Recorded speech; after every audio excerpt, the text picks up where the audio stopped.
With this aspect of the Lex Luger shoot interview, he goes into details about the infamous cage match with Bruiser Brody from Florida back in 1987.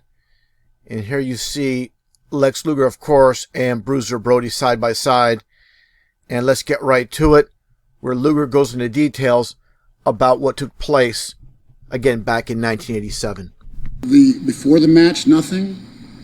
He wasn't the type that would have talked over matches. He'd been doing it a long time, experienced veteran. And during the match, we started out the match, was in a cage, and he just stopped working.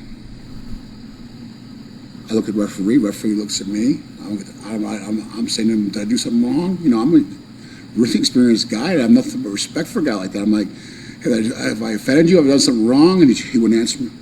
He'd stare at me. So I said, well, I better still have, so I'd do a punch or something like that. He wouldn't sell it. He just wouldn't work. And so I didn't know. I was scared to death. I didn't know he had razor blades on his hands, and he was a crazy looking guy, big crazy looking guy anyway. So I'm thinking, okay, I'm going to be here and give my body to this guy, and I'm not sure where his head's at right now. He just stopped working all of a sudden. So I was like, let me out of this. Let me out of here. And the referee didn't know what to do either. Fonzie was an experienced referee. And I go, what do we do? And he goes, I don't know. So we're both like, and I was inexperienced, but I said, listen, I'll just keep on punching him in the corner, and you tell me to stop a couple times, just DQ me. So that's what we did, because he just stopped working. And then they couldn't get the cage door open. And here I'm looking at this big scary guy with razor blades in his finger, who stopped working. We just DQ'd the match, and I'm like, I just climbed over the top of the cage and got the hell out of there. About 5 minutes later, I walked across the stage and said, well, you know, if he wants to beat me up or try to beat me up, or we're going to go, or if he's mad at me for something I don't know about, I want to find out what it is. If we're going to fight, we're going to fight. So I walked across to him and asked his manager, at the time was the red-haired guy. Sir Oliver Humperdinck? Yes.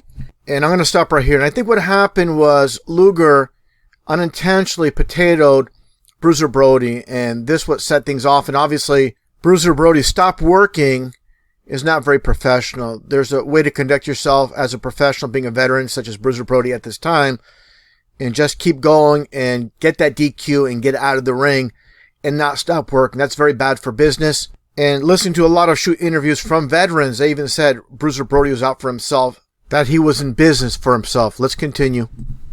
I said, okay, if I talk to him. And Bruce said, sure, come on in. Bruiser Brody was nice as could be. He goes, oh, brother, it just wasn't working. He said, I'm a babyface in Dallas now, and you're a babyface here. And he said, the match just wasn't working. I said, okay, but you're not mad at me or anything or nothing. I did offend you in there or anything? Because I do want to know. And he goes, no, everything's cool. So I don't know whether he was on something. I don't mean to disparage him with his family or anything, but I don't. It was inexplicable. Do you remember what the finish was supposed to be? You know what? After all the turmoil and the emotion of that match and being scared, like, what does it do next?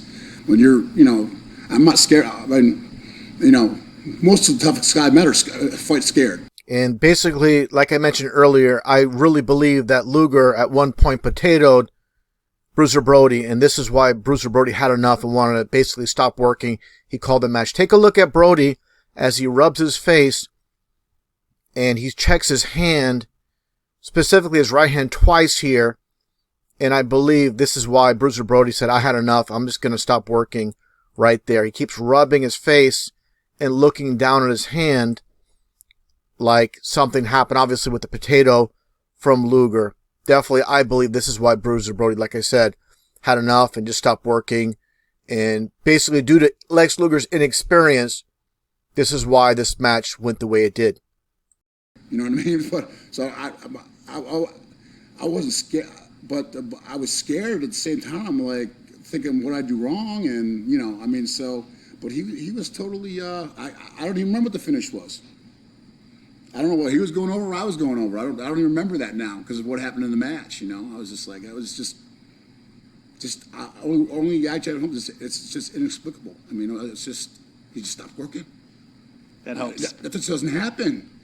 You finish the match, if you have a problem, go to the back and fight or talk it out or whatever you do, but you just stop working. I mean, I was like, wow, what's this guy on or what's he doing? It's the only thing I could think. I mean, get me out of here.